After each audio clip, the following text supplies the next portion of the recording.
अस्सलाम वालेकुम guys, welcome to bike मैंने पीके। सो गाइस, आज की जो हमारी वीडियो है वो फाइनली होंडा CG125SE के ऊपर आ गई है। ये बाइक काफ़ी टाइम से मैं ढूंढ रहा था, इसको लॉन्च हुए हुए काफ़ी टाइम हो चुका है और आज इसकी वीडियो मैंने अपलोड की है। उसकी रीज़न यही है कि ये बाइक कहीं पर भी अवेलेबल नहीं था। मुल्तान में मैंने जहाँ पर भी पता किया है, मुझे कुछ लोगों ने कहा है कि आप हाशी रोटोस पे पता करें, तो वहाँ भी मैंने पता किया था, वहाँ पर भी अवेलेबल नहीं था। तो फाइनली आज ये बाइक मुझे मिल गया है और आज आप सबके लिए इस बाइक का मैं रिव्यू लेकर आया हूँ। आज हम बात करेंगे 2023 मॉडल के अंदर जो चेंजेस आई हैं उसके अलावा इस बाइक के अंदर स्पेसिफिकेशंस क्या हैं, इसके फीचर्स क्या हैं, तो इन सारी चीज़ों के बारे में आज हम बात करेंगे और एंड में मैं आपको प्राइस भी बताऊंगा। तो बिना टाइम वेस्ट किए वीडियो को स्टार्ट कर लेते हैं। So guys, first of all इस बाइक के मीटर से स्टार्ट करते हैं। तो इस बाइक का आप मीटर देख सकते हैं, इसके मीटर के अंदर सिर्फ RPM और स्पीडोमीटर इंस्टॉल्ड है और चेंजेस आपको कुछ भी नहीं मिल रही।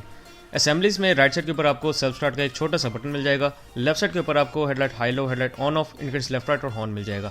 और चेंजेस की अगर बात करें तो चेंजेस इसमें कुछ भी नहीं है, पुराने मॉडल जैसा ये सब कुछ। इसके बाद अगर हम हेडलाइट की तरफ आ जाएं तो हेडलाइट में आपको सिंपल बल्ब इंस्टॉल मिलेगा इस बाइक के अंदर। उसके बाद आप देख सकते हैं 2007 होंडा CD70 वाले इंडिकेटर्स हैं इस बाइक के अंदर। और अगर हम बात करें इस बाइक के शॉक्स की तो टेलीस्कोपिक फॉक्स बाइक के आपको फ्रंट शॉक्स मिल जाएंगे और इस बाइक का जो फ्रंट टायर है वो 2.50 बाय 18 का फ्रंट टायर है। 18 इंच के फ्रंट पे आपको स्पोक रिम्स मिल जाएंगे और इसके साथ साथ फ्रंट पे आपको ड्रम ब्रेक मिल जाएगी। फ्रंट से बाइक के अंदर कुछ भी चेंज नहीं है, फ्रंट से ओवरऑल सेम टू सेम है। अब अगर इस बाइक के टैंक की बात कर ली जाए तो इस बाइक का जो आपको टैंक मिल रहा है ये 9.2 लीटर्स का इस बाइक का टैंक है और 2 लीटर इस बाइक के अंदर आपको रिजर्व मिल जाता है। इस बाइक के अंदर जो आपको मेन चेंजिंग मिल रही है वो टैंक के अंदर ही है, जो कि हैं आपको न्यू ग्राफिक्स मिल रहे हैं।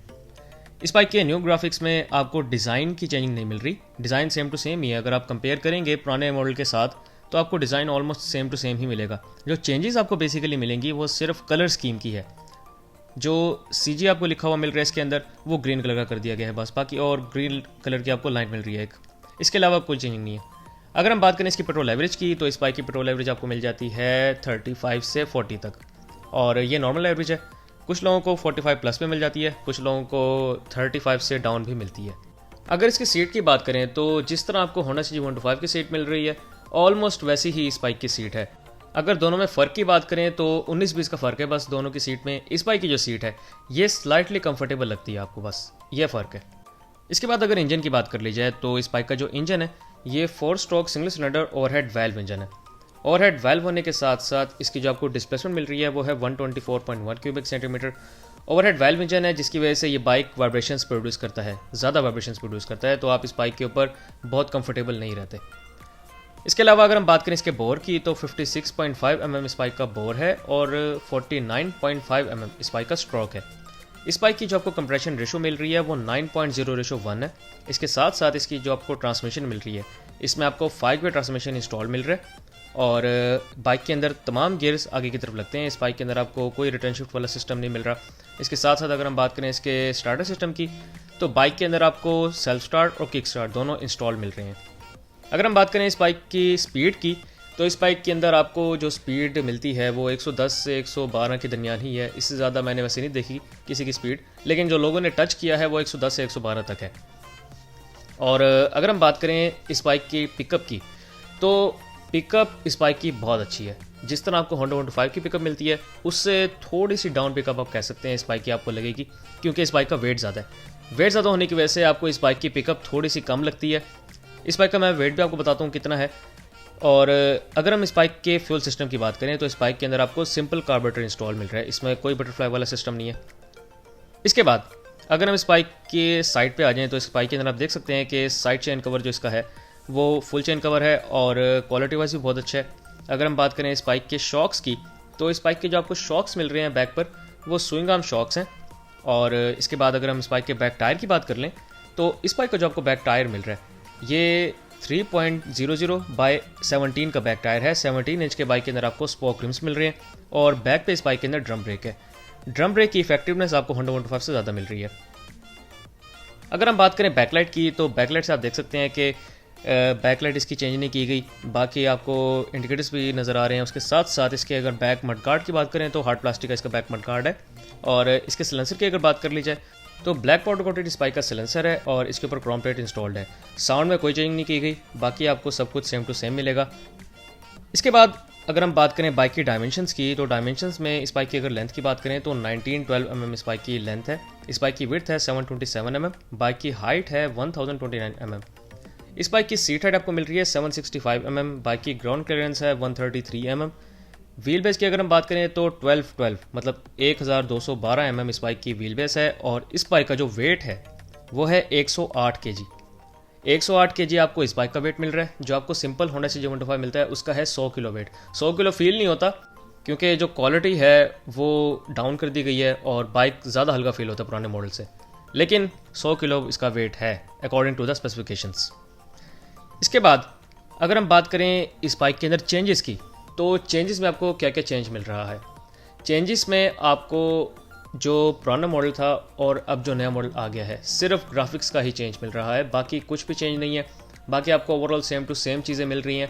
अच्छा, जो होंडा 125 के अंदर इन्होंने कुछ क्लेम्स किए थे वही क्लेम्स इस बाइक के अंदर भी हैं कि आपको पहले से बेहतर थोड़ी सी पेट्रोल एवरेज मिल जाएगी। उसके अलावा हमने थोड़े से इंजन को इम्प्रूव किया है। जो इंजन के अंदर चेंजेस, जो इंजन के अंदर बेसिकली मसले आ रहे थे वो हमने ख़त्म किए हैं। तो ये सारी क्लेम्स होंडा ने की हैं इस बाइक के अंदर भी और सिंपल होंडा 125 के अंदर भी। तो अब ये बेसिकली टेस्ट करने वाली बात है। जो बंदे इस बाइक को ख़रीदेंगे वही बता सकते हैं कि क्या वाकई इस बाइक के अंदर जो पहले मसले आ रहे थे वो अब आ रहे हैं या फिर नहीं आ रहे।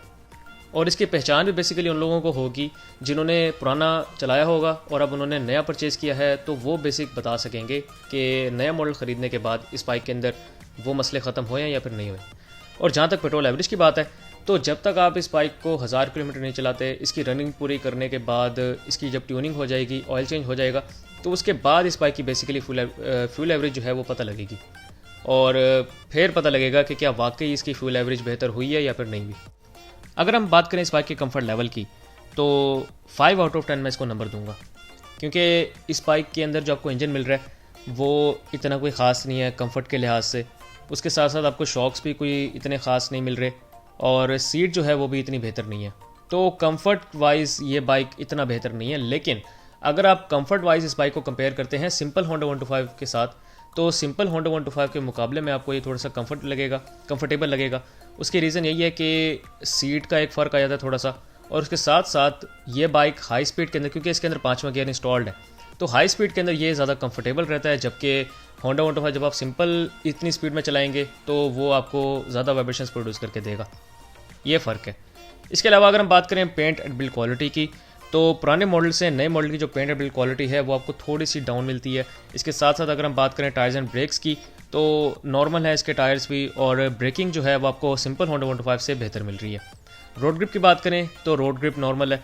गियर बॉक्स की बात करें तो गियर बॉक्स बाइक का थोड़ा सा हार्ड है, इसका सीटिंग पोस्चर बहुत अच्छा है। इसके साथ साथ बाइक की पार्ट्स अवेलेबिलिटी भी है। और पार्ट्स की कॉस्ट की बात करें तो पार्ट्स की कॉस्ट में सिंपल होंडा 125 और होंडा 125 SE के अंदर इतना कोई ख़ास फ़र्क नहीं है। मैकेनिक्स दोनों के आपको अवेलेबल मिल जाएंगे। और अगर हम बात करें इस बाइक की प्राइस की, तो इस बाइक की जो होंडा प्राइस डिमांड कर रहा है वो है 2,10,900 रुपये। 2,10,900 रुपीज़ इस बाइक की प्राइस है जो कि होंडा डिमांड कर रहा है। सिंपल होंडा 125 की प्राइस है 179,900। अब जो स्पेशल एडिशन है वो आपको सिंपल से ऑलमोस्ट 30,000 रुपये महंगा मिल रहा है। और आपको एक्स्ट्रा क्या मिल रहा है 30,000 रुपये भरने के बाद? एक एक्स्ट्रा गियर, उसके अलावा सेल्फ स्टार्ट और थोड़ी सी बेहतर कंफर्ट, बस इसके अलावा कुछ खास फ़र्क नहीं है। सो गाइस, ये थी मेरी आज की वीडियो। उम्मीद आपको वीडियो अच्छी लगी होगी। अगर आपको वीडियो अच्छी लगी हो तो मेरी वीडियो को लाइक करें, इस वीडियो को शेयर करें और मेरे चैनल को बाइक मैनर को लाजमी सब्सक्राइब करें। Thank you very much. अल्लाह हाफिज़।